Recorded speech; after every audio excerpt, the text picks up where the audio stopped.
मैं सुनील नेगी जनता मंत्र से बोल रहा हूँ। आज चिल्लरपुर लाल ढांग मार्ग की मांग को लेकर के जंतर मंतर पे एक प्रदर्शन किया गया, धरना दिया गया, जिसमें दिल्ली से और कोटद्वार से भारी संख्या में तो नहीं लेकिन अच्छी संख्या में लोग इकट्ठा हुए थे। उन्होंने इस मांग को दोहराया। आपको याद होगा कुछ दिन पहले इस मांग को लेकर के प्रवीण थापा जो कि एक्टिविस्ट है, इंडिपेंडेंट जर्नलिस्ट हैं और साथ में यूट्यूबर हैं, उन्होंने पैदल यात्रा की थी कोटद्वार से लेकर के दिल्ली जंतर मंतर तक। और उनकी मांग थी कि चिल्लरपुर लाल ढांग मांग को तुरंत पूरा किया जाए, क्योंकि 2017 में जब डॉक्टर हरक सिंह रावत जो उस समय भारतीय जनता पार्टी में थे, जब वो चुनाव लड़े तो उस समय कोटद्वार में नितिन गडकरी ट्रांसपोर्ट और हाईवेज मिनिस्टर आए थे। उनके प्रचार में, उनके समर्थन में उन्होंने वायदा किया था पब्लिक में कि अगर भारतीय जनता पार्टी के कैंडिडेट जीत जाएंगे या सरकार बनेगी उत्तराखंड में तो सबसे पहला काम ये करेंगे, इस मांग को पूरा करेंगे। चिल्लरपुर लाल ढांग रोड का जो पुरानी मांग है उसे पूरा करेंगे और किसी भी हद तक जा करके इसे पूर्ण रूप से बनाएंगे। लेकिन आज ये मामला वहीं का वहीं लटका हुआ है। चिल्लरपुर लाल ढांग मांग पर सुप्रीम कोर्ट में मामला अटका हुआ है, मामला सब जुडिस है, लेकिन इसके बावजूद भी कोटद्वार के निवासियों की मांग है कि इसे जल्द से जल्द पूरा किया जाए। और उनका कहना है कि भारतीय जनता पार्टी की सरकार दिल्ली में भी शासनरत है, प्रदेश में भी शासनरत है, तो क्या वजह है कि पिछले 11 वर्षों से दिल्ली और 7 वर्षों से उत्तराखंड में शासन होने के बावजूद भी इस मांग को पूरा नहीं किया जा रहा है। यहाँ पर बहुत ही ज़ोरदार ढंग से आज प्रदर्शन हुआ, लोगों ने नारेबाजी की और इस मांग के समर्थन में बारिश के होते हुए भी अपनी बात को रखा। आओ चले वहाँ आपको ले चलते हैं। करता हूँ और नमन बंधन करता हूँ कि आप लोग यहाँ पे पहुँचे हैं। और हमारे प्रवीण थापा जी को मैं विशेष धन्यवाद करना चाहूँगा कि जो उन्होंने कोटद्वार से यहाँ दिल्ली तक 11 दिन की पैदल यात्रा की और यहाँ पे अपना एक ही लक्ष्य, एक ही नारा, लाल ढांग चिल्लरखाल मार्ग बने हमारा, उसके प्रति उन्होंने हमारे उत्तराखंड को जगाया है। तो उनका मैं हमारी इस विषय में मैडम से भी बात हुई है, सब लोगों से बात हुई है, सभी लोग पॉजिटिव तो है, परंतु ये क्यों नहीं हो पा रहा है कार्य, ये समझना जरूरी है। और अब की बार इसको करना है, काम को कैसे भी करना है। हमारा अनुरोध है सरकार से कि आप इसको कीजिए। कोई समर्थन, सरकार, पब्लिक आपके साथ है, इंडस्ट्री आपके साथ है, संगठन सारे आपके साथ हैं। तो सुप्रीम कोर्ट को, आदरणीय सुप्रीम कोर्ट को यदि कोई नोटिफिकेशन देनी है या कुछ भी है तो जनहित में ये रोड बनवाने का करें। धन्यवाद। हमारे साथ लाल ढांग से भी बहुत सारे लोग आए हैं, जिसमें कि श्री बृजमोहन पोखरियाल जी जिला पंचायत सदस्य लाल ढांग रसूलपुर, श्री कमलेश द्विवेदी जी प्रधान रसूलपुर, श्री सुनील बिष्ट जी ग्राम प्रधान लाल ढांग, श्री कमलेश बडोला जी रसूलपुर लाल ढांग से आप लोगों का भी मैं स्वागत कर रहा हूँ। और इस बीच मैं आगे बढ़ूँ, हमारे मीडिया से खबरों की पोटली के साथ हमारे बीच में पहुँचे हैं, आपको मैं आमंत्रित करना चाहूँगा। इससे पहले मैं चाहूँगा कि पैदल यात्रा करके जगहों में पहुँचे हैं और उसके बाद भी 1 महीने से ऊपर उनको यहाँ पे हो गया है जन चेतना के लिए। जगह जगह हमारे उत्तराखंडी भाई बंधु को यहाँ पे मिल रहे हैं। हमारे साथ में उनके जो है अपने रोहित हरियाल जी जो सुप्रीम कोर्ट में वकील है, हम उनका भी विशेष आभार प्रकट करते हैं। थापा साहब का साथ देकर मुहिम को आगे बढ़ाया है और लगातार जो है ये जो मुहिम है आगे बढ़ती जा रही है हमारी लाल ढांग चिल्लरखाल बॉर्डर मार्ग। और हम जो है मैं ज़्यादा नहीं बोल के यही बोलूँगा कि सभी भाई बंधुओं से यही प्रार्थना करूँगा कि इस मुहिम में ज़्यादा से ज़्यादा जुड़ें और इस मांग को सरकार तक पहुँचाने की कोशिश करें। बहुत बहुत धन्यवाद। मैं सूरवीर केतवाल आप सबसे इजाज़त लेता हूँ। जय हिंद, जय उत्तराखंड। सड़कों पर और आज यहाँ पर दोबारा जंतर मंतर थापा जी का प्रयास सफल करने के लिए हम हमारे यहाँ पर आए हैं और हमारे को आमंत्रित कर दिया था, तो आप आएंगे और अपनी बातों को जो आपके पास इतिहास के रूप में आपके पास बहुत सारी बातें हैं उसको भी हमारे बीच में रखेंगे। आदरणीय श्री प्रधान कर रहे हैं। पब्लिक को हम ये बताना चाह रहे हैं कि देखो आपको सुप्रीम कोर्ट में इसकी वकालत कर रहे हैं, पैरवी कर रहे हैं, तो आम पब्लिक को ये पता नहीं है। आपा जी तुम संघर्ष करो, हम तुम्हारे साथ हैं। आपा जी तुम संघर्ष करो, हम तुम्हारे साथ हैं। आपा जी तुम संघर्ष करो, हम तुम्हारे साथ हैं। एक ही लक्ष्य, एक ही नारा, एक ही लक्ष्य, एक ही नारा।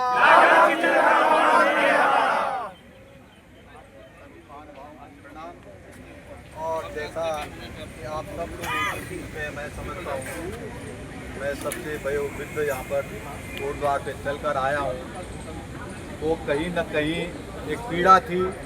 इस मार्ग को बहुत पहले बन जाना चाहिए था, लेकिन दुर्भाग्य से कमी हम लोगों की है। किसी राजनेता को, किसी नेता को दोष देना महामूर्खता है, मूर्खता हमारी है। इस चीज़ को आपको मानना पड़ेगा, समझना पड़ेगा। हम लोग गलत आदमियों को, गलत लोगों को आगे भेजते हैं तो परिणाम भी हमको वैसा ही भुगतना पड़ेगा। हम लोग कीमत दायरे में, जातिवाद में, क्षेत्रवाद में इस तरह फंस जाते हैं। हमको ऐसे भरमाया जाता है, योग्य आदमी आगे नहीं आ पाता और उसका परिणाम हम सब लोगों को भुगतना पड़ रहा है। आप लोग सबके सामने ये चीज़ दिखाई दे रही है। क्या कारण है कि 25 साल हो चुके इस राज्य को बने हुए, उत्तराखंड को बने हुए आप सब लोगों को विदित है कि 25 वर्ष हो गए, और एक छोटा सा स्पेस 8 किलोमीटर का हम लोगों के नेताओं द्वारा, हमारी सरकारों द्वारा नहीं बनाया गया। 8 किलोमीटर का केवल मात्र है। अगर वो एलिवेटेड हो जाता है तो उनकी जंगली जानवरों की समस्या समाप्त हो जाती है, उनके वन विभाग की समस्या समाप्त हो जाती है। नीचे से जानवर निकलते रहे, ऊपर से हम लोग आना जाना हो तो कोई समस्या ही नहीं रही। लेकिन हमने कभी आवाज़ नहीं उठाई, हमने सही लोगों को नहीं चुना और उसका खामियाजा हम लोगों को आज भी भुगतना पड़ रहा है। इसलिए भाइयों, सबसे पहले आपको स्वयं के ऊपर देखना पड़ेगा कि कहाँ कमी है। अब रही बात मार्ग की, तो मार्ग अब भी बन सकता है यदि हम सब लोग एक हो जाएं। लालढांग से लेकर कोटद्वार से लेकर रामनगर तक के सारे लोग एक हो जाएं तो क्या कारण है कि मार्ग न बन पाए? बहुत बड़ा काम थोड़ी है, बहुत छोटा काम है ये। इसको इन्होंने उलझा रखा है कि कोर्ट में। कोर्ट के लिए क्या दिक्कत है भाई? जब भारत सरकार एक अगर पास कर देती है, कोर्ट उस कानून को फेल कर देता कि ये कानून ठीक नहीं है और संसद फिर उसको पास कर देती है, तो फिर दोबारा दिल्ली में आपने देखा होगा गवर्नर को फिर वही पावर मिल जाती है 1 मिनट के अंदर। उनके लिए 1 मिनट का खेल है, जिसको उन्होंने 6 साल से भी आदरणीय दंडयाल जी कह रहे थे कि 6 साल से लटका रखा है, वो 1 मिनट का काम है। अगर माननीय प्रधानमंत्री जी कहते हैं कि ये रोड बनेगा, अगर कल सवेरे से रोड चालू ना हो जाए तो मेरे मुंह में थूक देना। क्या है वो कोर्ट? कुछ नहीं है कोर्ट। अगर जो सरकार चाहे तो 1 मिनट का काम है। जनहित से आदरणीय या माननीय सुप्रीम कोर्ट ने कह दिया है कि जानवर आदमियों से बढ़कर नहीं है। पहले आदमी फिर जानवर। वो आपने जानवरों के वादे से उस रोड को बंद बाधित कर रखा है, इसका क्या मतलब हुआ? कहीं ना कहीं कमी हमारी है, हम लोगों की कमी है और उसका परिणाम सब लोगों को भुगतना पड़ रहा है। तो हम लोगों को सबको एक हो गए। ये 1935 से ये मार्ग चल रहा है, आज से नहीं है ये मार्ग। डीएफओ भसीन साहब थे यहाँ पर, इनको मालूम है, रेंजर साहब बैठे हुए पंथी। भसीन साहब ने पक्की रोड, मेटल रोड बनाई, मेरे सामने बनाई है। पक्की रोड, डामर रोड है वो, उसका मायना किया जा सकता है आज भी। पक्की रोड बनी हुई है वो पहले ही।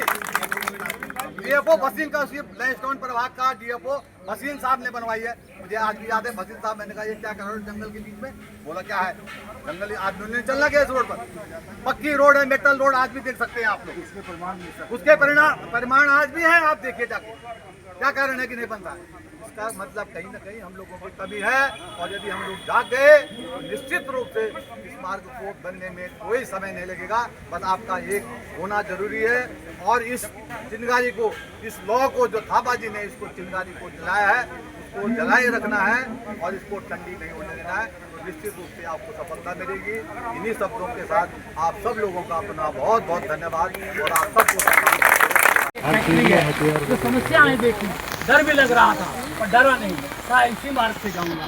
गूगल भी यही मार्ग दिखाता है। मेरा दूसरे गूगल का मैप लगाया था, गूगल के मैप से करके आया था, गूगल भी यही मैप दिखाता है। और आज जो है आधुनिक समाज में गूगल जो है 99% सच्चाई है। तो इस सच्चाई को जमीन पर उतारने की जरूरत है और प्रवीण थापा जैसे और बहुत सारे लोगों का सामने आपको आना पड़ेगा। और मैं मतलब जो है एक बिहारी और मेरी आँख के भी आंसू तेरी आँख से बह सकते थे, मेरी आँख के भी आंसू तेरी आँख से बह सकते थे। हम बन रहे हैं झील का ठहरा हुआ पानी, दरिया बनते तो बहुत दूर निकल सकते थे, दरिया बनते तो बहुत दूर निकल सकते थे। दरिया बनने का मौका आया है। आज थापा जी ने जो लगभग जगाई है वो एक अनुकरणीय मिसाल है।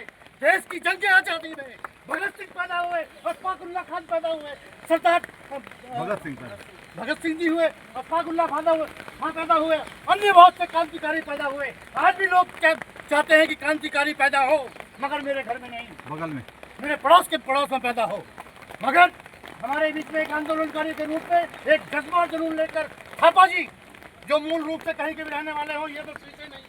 विषय ये है कि उन्होंने हमारे क्षेत्र की जनता की पीड़ा को समझा और उन्होंने एक संकल्प लिया, चाहे वो किसी भी रूप में ले लिया हो, कि भाई मैं पैदल जाऊंगा, इस वही बैरी सरकार को जगाने का काम करूंगा।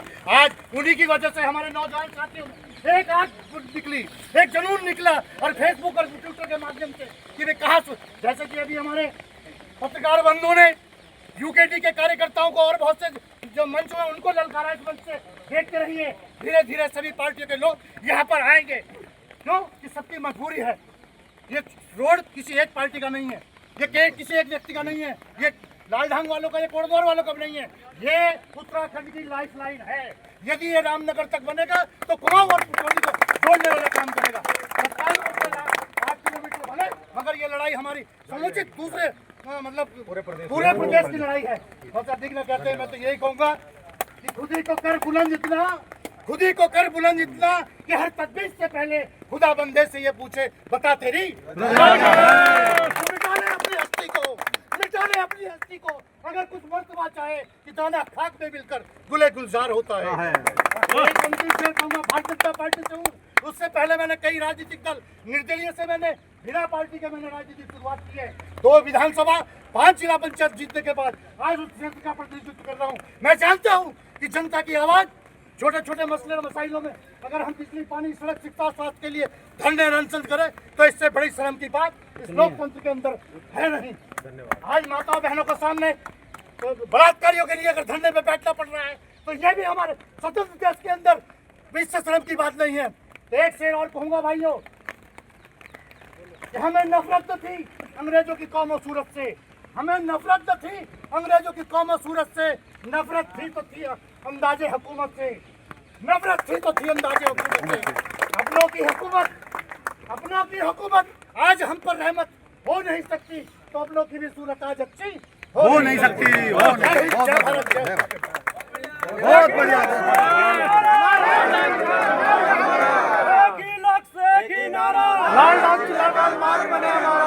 और अब मैं चाहूंगा कि भाई रविंद्र जी, पूर्व सैनिक हमारे मध्य में है, अपनी बात को रखना चाह रहे हैं। आदरणीय पवार जी भी अपनी बात को इसके बाद रखेंगे। पहले रविंद्र जी। सबसे पहले मैं थापा जी का बहुत बहुत आभारी और धन्यवाद उनको देता हूं कि उन्होंने ये एक मशाल और इसको आप क्रांति भी बोल सकते हैं कि उन्होंने जलाई है और 11 दिन पैदल यात्रा करके। और आज देखो तमाम हमारे कोटद्वार वासी, लालढांग के लोग और कई अन्य जगहों के लोग भी यहाँ पे आए हुए हैं। लेकिन अब इस मंच से मैं ज़्यादा और कुछ ना कहते हुए मैं ये कहना चाहूँगा कि बाकी बहुत से हमारे बुजुर्ग लोगों ने भी बड़ी अच्छी बातें कर ली हैं। और यहाँ पे ये एक किसी का पर्सनल इशू नहीं है। कोटद्वार लालढांग चिल्लरसाल मार्ग जो है वो किसी का पर्सनल घर के लिए नहीं बन रहा, कोई गली नुक्कड़ नहीं बन रहा, वो तमाम जनता के हित के लिए बन रहा है, तमाम उत्तराखंड प्रदेश के लिए बन रहा है और उससे हमारे अन्य प्रदेशों के भी लोग उससे लाभान्वित होंगे इन भविष्य में। और जैसा कि आप सब जानते हैं और जिसको पता भी ना हो तो इस मंच के माध्यम से आज मैं जंतर मंतर से ये कहना चाहता हूँ कि स्वर्णम नगरी जो हमारा कोटद्वार है उसका ऐतिहासिक इतना अधिक महत्व है, लेकिन आज उसकी स्थिति हम क्या हो गई है, क्या दयनीय स्थिति उसकी बना दी है चंद अपने राजनीतिक फायदों के लिए कुछ लोगों ने। लेकिन उसको हमको सुधारने की बहुत ज़्यादा ज़रूरत है ताकि हमारा जो कोटद्वार कर्ण नगरी कोटद्वार है, भारत की क्रीड़ा स्थली, जन्मस्थली है, उसका ऐतिहासिक मंच बने, कोटद्वार का विकास हो और लोग भी जाने कि आखिर में कर्ण नगरी है क्या। कर्ण नगरी ऐसा ही नहीं बोला जाता। कर्ण नगरी का इतिहास सबसे पहले मैं ये कहना चाहता था कि कहीं और जगह डेवलपमेंट ना हो के सबसे पहले तो कोटद्वार के अंदर ही डेवलपमेंट होना चाहिए, क्योंकि भारत की वो शान है। उसके बाद भी आज हम एक बेसिक मुद्दे के लिए लड़ रहे हैं, सड़क के लिए लड़ रहे हैं, पानी हमेशा बताए जाते हैं, हमेशा वही मुद्दे होते हैं। सालों से 25 साल से वही मुद्दे हैं। कोटद्वार जिला बनेगा, लालडंग चिल्लर खाल मार्ग बनेगा, मोटर नगर का गड्ढा और कर्णासन का विकास। कब होगा विकास? किसका विकास? वो 40% का विकास है उनका। हमारा विकास किसने किया? वो 40% का विकास है। और मैं तो ये कहता हूँ कि इस बार आप जैसे कि हम लोगों ने नारा बनाया है कि मार्ग नहीं तो वोट नहीं, मैं तो कहता हूँ कि इस बार जो विधायक, जो नेता आएगा वोट मांगने के लिए, उसको एक स्टाम्प पेपर पर साइन करके देना पड़ेगा कि भाई मैं ये काम करूँगा, तब जाके आप मुझे वोट देंगे। ये होना चाहिए कायदे से, तब हम साबित होंगे। ऐसे सड़कों पर घूमने से कुछ नहीं हो पाएगा सर। सड़कों पर कितने दिन घूम लेंगे? तो इंतजार में बैठे हुए हैं कि ये मामला ठंडे बस्ते में जाए और बस ये थापा जी किसी तरह यहाँ चले जाए। और ये जिता देना चाहते हैं हम। थापा जी के साथ हम सब खड़े हैं, बड़े बड़े लोग हैं, छोटे छोटे लोग हैं, छोटे भाई भी हैं, मेरे चाचा ताऊ लोग भी हैं। जब हम कोटद्वार से यहाँ आ सकते हैं, तो जब ये व्यक्ति कोटद्वार आएगा तो हम चिल्लर खाल बैरियर पर धरना देंगे और बिल्कुल देंगे, और इसमें हम सब साथ हैं। ये जो मोटर नगर का परसेंटेज की जो मांग है, इसके लिए मैंने हाई कोर्ट में केस फाइल किया था नैनीताल। तो हमारे जो नगर निगम है वहाँ से जवाब आता है कि हम कोई बस अड्डा नहीं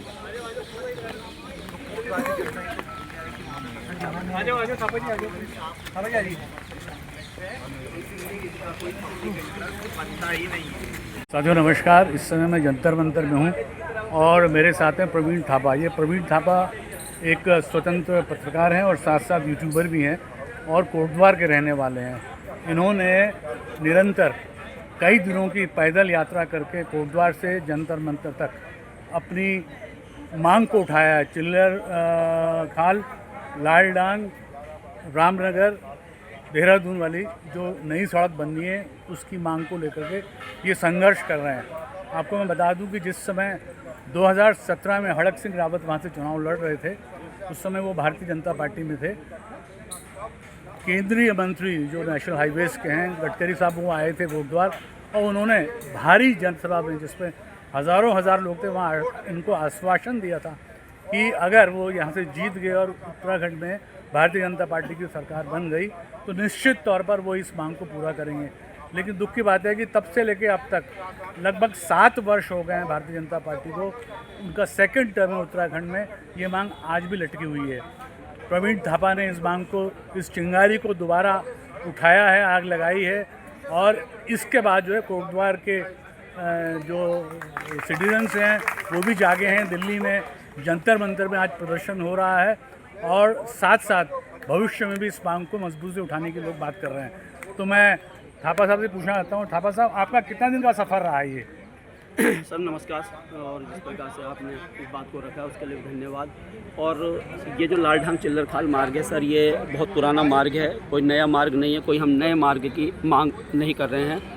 और इसके लिए मैंने 11 दिन पैदल चलकर 2 अगस्त को मैं कोटद्वार से चला था और 12 अगस्त को मैं यहाँ पर पहुँचा था। इसी जंतर मंतर में यहाँ पर पहुँचा था मैं, और यही मेरा प्रयास था कि मैं इस मांग को जो है कोटद्वार से दिल्ली तक ले जाऊँ, सेंटर तक ले जाऊँ।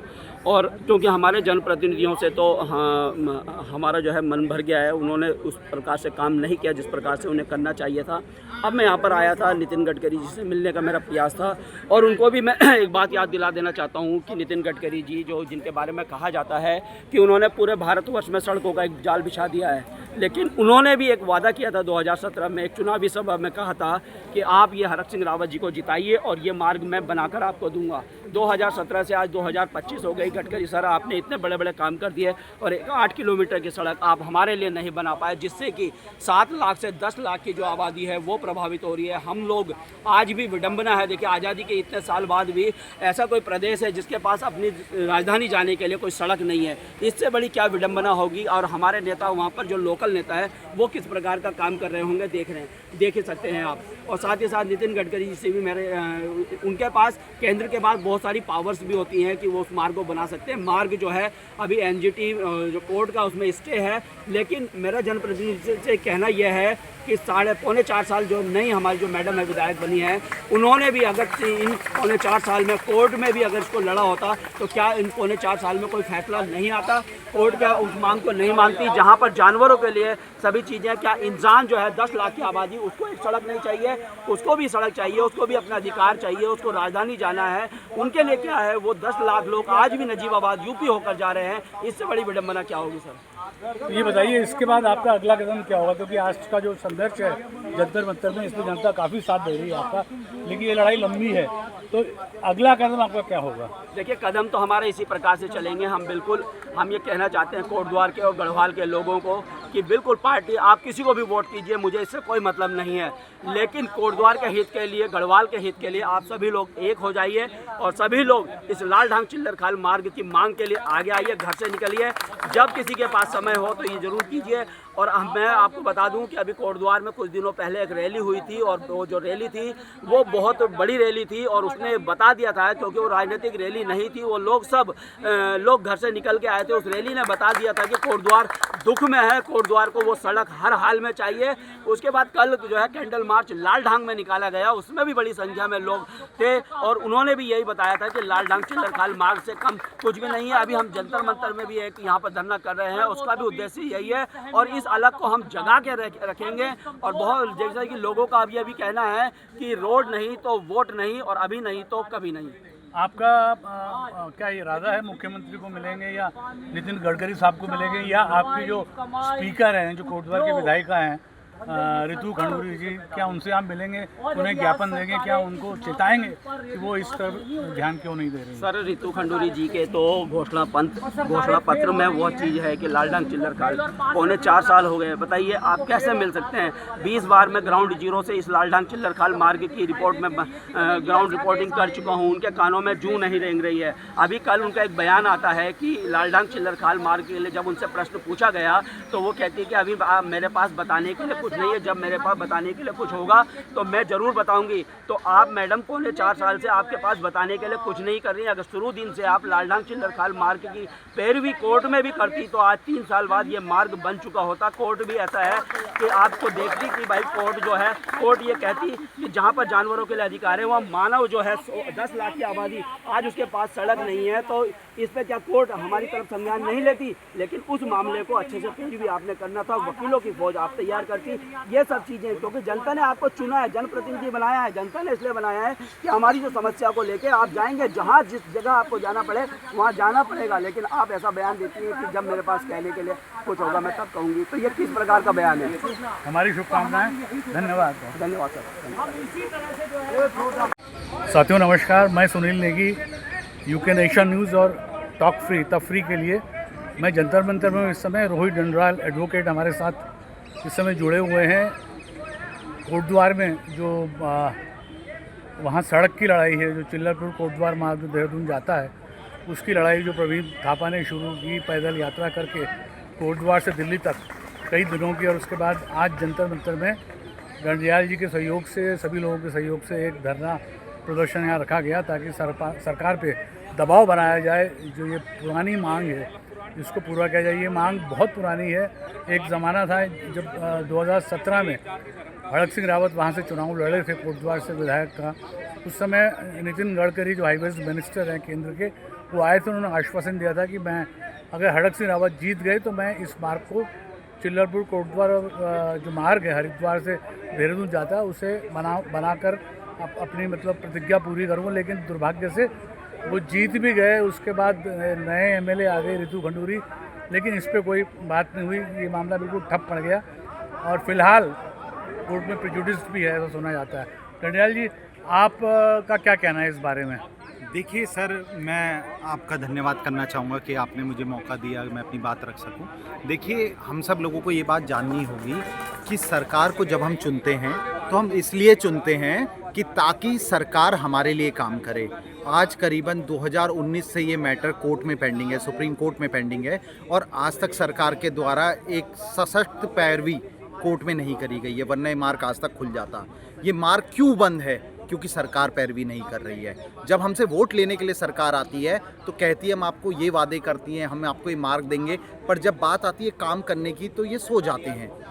क्यों नहीं जाग रही है सरकार? क्यों एक अच्छी पैरवी कर नहीं पा रही है? क्यों 6 साल लग जा रहे हैं सरकार को ये बताने में कि इस रोड की कितनी महत्वता है कोटद्वार के लिए और लालडांग के लोगों के लिए?